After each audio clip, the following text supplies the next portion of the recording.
Iman bekerja oleh karena kasih. Mari kita baca Markus 7 ayat 24 sampai 30. Lalu Yesus berangkat dari situ dan pergi ke daerah Tirus. Ia masuk ke sebuah rumah dan tidak mau bahwa ada orang yang mengetahuinya, tetapi kedatangannya tidak dapat dirahasiakan.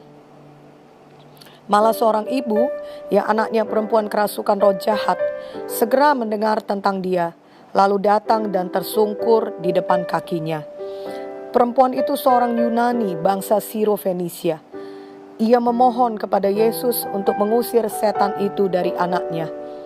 Lalu Yesus berkata kepadanya, "Biarlah anak-anak kenyang dahulu, sebab tidak patut mengambil roti yang disediakan bagi anak-anak dan melemparkannya kepada anjing." Tetapi perempuan itu menjawab, "Benar Tuhan, tetapi anjing yang di bawah meja juga makan remah-remah yang dijatuhkan anak-anak." Maka kata Yesus kepada perempuan itu, "Karena kata-katamu itu, pergilah sekarang, sebab setan itu sudah keluar dari anakmu."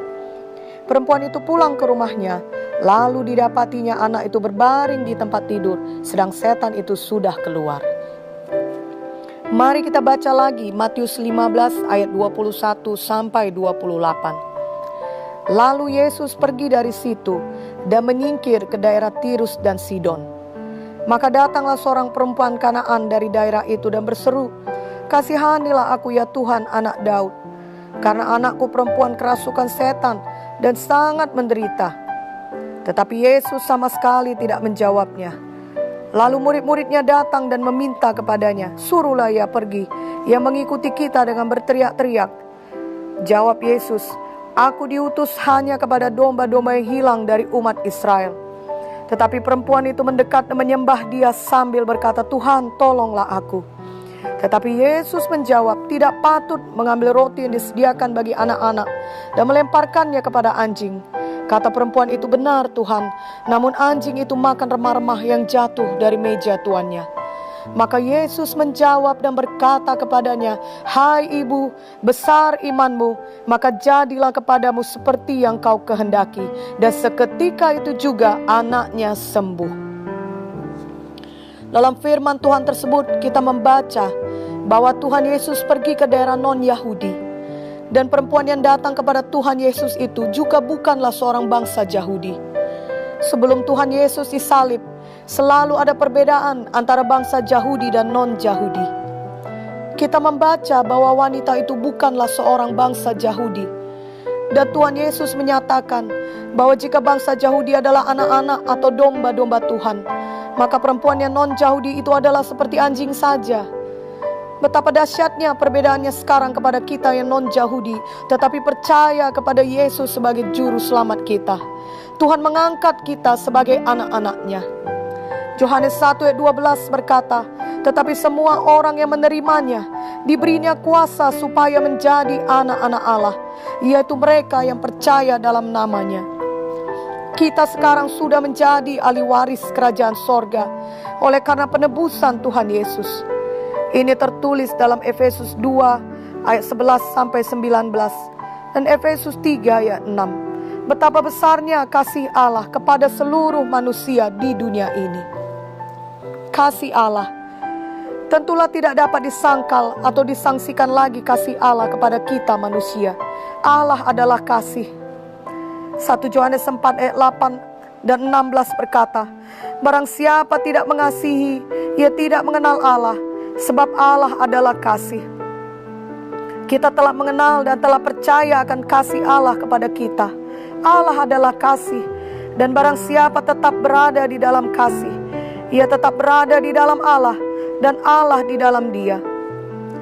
Allah mengasihi semua manusia di dunia ini, baik Allah Bapa maupun Allah Anak, sama-sama berkorban dalam mengasihi manusia di dunia ini.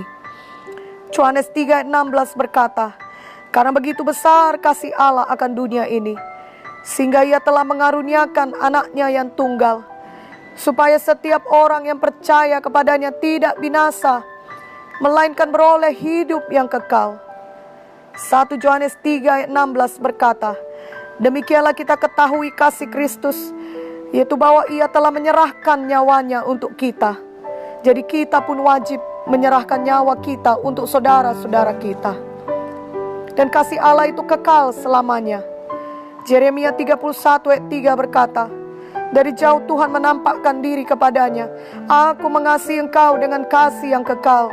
Sebab itu aku melanjutkan kasih setiaku kepadamu. Kasih manusia, Tuhan juga menyuruh kita untuk mengasihi. Ini tentu sesuai dengan kodrat kita yang diciptakan segambar dengan Tuhan. Hukum Tuhan yang terutama adalah untuk mengasihi, yakni kita harus mengasihi Tuhan dan mengasihi sesama manusia. Sebenarnya Tuhan telah mencurahkan kasih-Nya, yakni kasih agape ke dalam hati kita ketika kita percaya kepada Yesus dan kita menerima kelahiran baru serta pengampunan dosa. Dengan kasih Tuhan itulah kita dapat mengasihi Tuhan dengan segenap hati, jiwa, dan akal budi kita. Juga kita dapat mengasihi sesama kita seperti diri kita sendiri. Dan kasih inilah seharusnya menggerakkan seluruh tindakan kita sepanjang hidup kita. Dan jika kita bergerak dalam kasih, maka iman percaya kita juga bekerja dan kuasa Tuhan dinyatakan dalam hidup kita. Galatia 5 ayat 6 berkata, sebab bagi orang-orang yang ada dalam Kristus Yesus, hal bersunat atau tidak bersunat tidak mempunyai sesuatu arti. Hanya iman yang bekerja oleh kasih. Jika kita renungkan, maka tidaklah heran jika setiap kali Tuhan berfirman hal itu akan terjadi. Oleh karena Tuhan adalah kasih. Jadi apa saja yang dikatakan Tuhan adalah dengan imannya Tuhan dan dalam kasihnya Tuhan. Sehingga semua perkataan Tuhan akan terjadi. Contohnya pada waktu Tuhan menciptakan dunia ini. Dan Tuhan juga berkata bahwa tidak ada yang mustahil kepada kita yang percaya, yakni kita yang beriman kepada janjinya yang tertulis dalam firman Tuhan. Namun supaya iman kita bekerja, kita harus bergerak atau bertindak dalam kasih. Seperti halnya Allah adalah kasih, maka Tuhan juga menyuruh kita agar kita selalu mengasihi, yakni mengasihi Tuhan dan mengasihi sesama kita sepanjang hidup kita. Lalu iman kita akan bekerja oleh karena kasih kita, yang sebenarnya kasih itu telah dialirkan Tuhan kepada kita semuanya. Bahagian kita adalah menyangkal diri, menolak untuk tetap hidup dalam kehendak daging dan kehendak duniawi, dan jangan menyerah kepada tipu daya setan.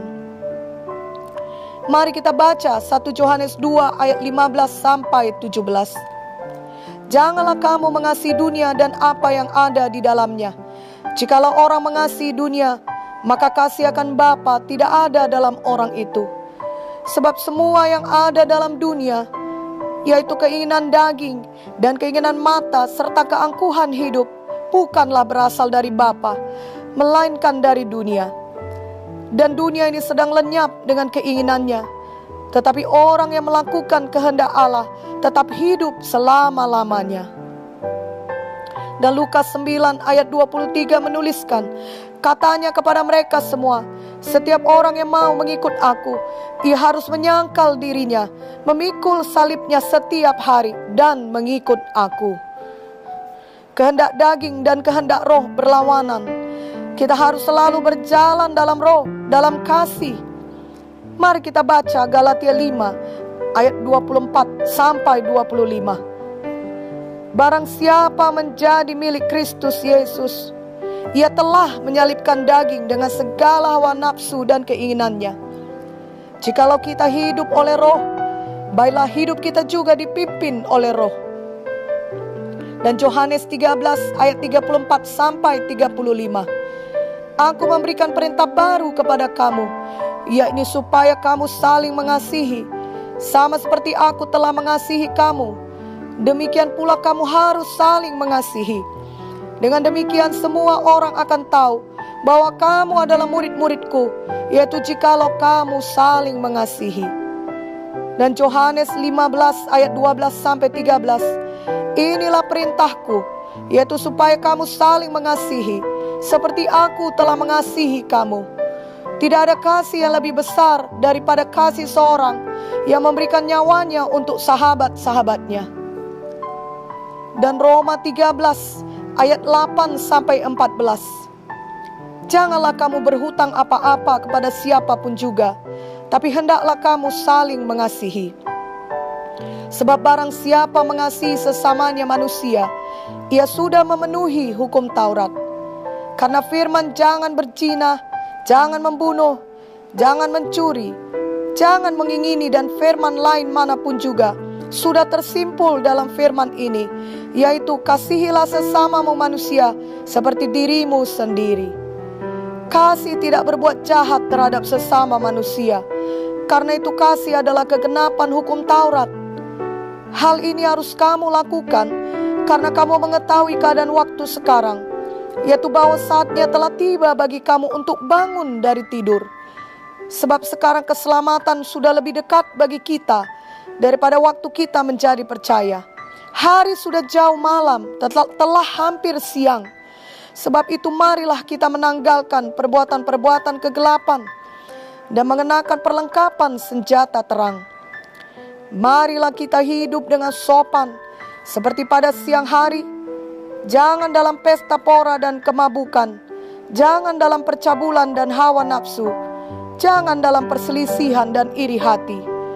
Tetapi kenakanlah Tuhan Yesus Kristus sebagai perlengkapan senjata terang, dan janganlah merawat tubuhmu untuk memuaskan keinginannya. Kasih bukanlah sekedar perasaan-perasaan hangat terhadap seseorang. Kasih harus dipraktekkan sesuai dengan firman Tuhan, bukan sesuai dengan perasaan-perasaan kita. 1 Korintus 13 ayat 1 sampai 8. Jika kita mempraktekkan kasih dalam hidup kita, maka iman kita akan bekerja. Kuasa Tuhan turun kepada kita. Dengan perkataan lain, jika kasih kita bertumbuh, maka iman kita juga bertumbuh untuk dapat dikerjakan oleh Tuhan. Dalam firman Tuhan dalam Markus 7 tersebut tentang wanita yang anaknya dirasuk setan dan sangat menderita, kita melihat iman yang bekerja oleh karena kasih yang besar dari Tuhan Yesus dan dari wanita tersebut. Tuhan sungguh mau menyembuhkan anak wanita tersebut. Walaupun sebelum Yesus disalib, ia diutus terutama datang kepada bangsa Yahudi, tetapi Tuhan Yesus tetap membuat pengecualian untuk menolong semua yang datang dan percaya kepadanya. Misalnya, perwira di Kapernaum yang tertulis di Matius 8 ayat 10. Orang Samaria yang sakit kusta dan kembali untuk bersyukur kepada Tuhan Yesus. Ini dapat kita baca di Lukas 17 ayat 11 sampai 19. Dan perempuan di perigi Samaria yang tertulis di Yohanes 4. Jelas sekali kasih Tuhan menjangkau semua kita manusia. Janganlah pernah membimbangkan kasih Tuhan. Walaupun Tuhan mengucapkan perkataan yang menguji wanita tersebut dengan mengatakan bahwa ia adalah anjing, adalah seperti anjing, tetapi Tuhan tetap bergerak dalam kasih-Nya, terutama kepada semua orang yang percaya kepadanya. Ini dapat kita baca di Markus 9 ayat 23. Wanita ini mengasihi Tuhan, sehingga apapun yang dikatakan Tuhan, ia tetap merendahkan diri dan percaya kepada Tuhan. Tuhan sendiri mengatakan bahwa imannya besar. Dapat kita baca di Matius 15 ayat 28. Walaupun dikatakan anjing, wanita ini tetap menempatkan dirinya di bawah kasih dan pemeliharaan Tuhan. Ia tidak bersungut-sungut atau mundur, tetapi ia tetap percaya kepada kasih Tuhan dan kepada kuasa Tuhan untuk menolong anaknya yang dikasihinya. Ia bertekun dalam meminta dengan percaya dan dengan rendah hati kepada Tuhan. Jadi wanita ini mengasihi Tuhan dan mengasihi anaknya, dan imannya bekerja oleh karena kasih. Maka kuasa Tuhan turun atas anaknya sehingga anaknya sembuh. Dapat kita baca di Markus 7 ayat 29 sampai 30. Kiranya sejak hari ini kita semua semakin bertumbuh dalam mengasihi Tuhan. Kita patuh dan percaya serta selalu merendahkan hati kepada Tuhan. Kita juga mengasihi sesama kita sebagaimana perintah Tuhan kepada kita. Marilah terus bertumbuh dalam kasih. Lalu doa-doa iman kita selalu bekerja menurunkan kuasa Tuhan, bahkan mujizat Tuhan kepada kita. Amin.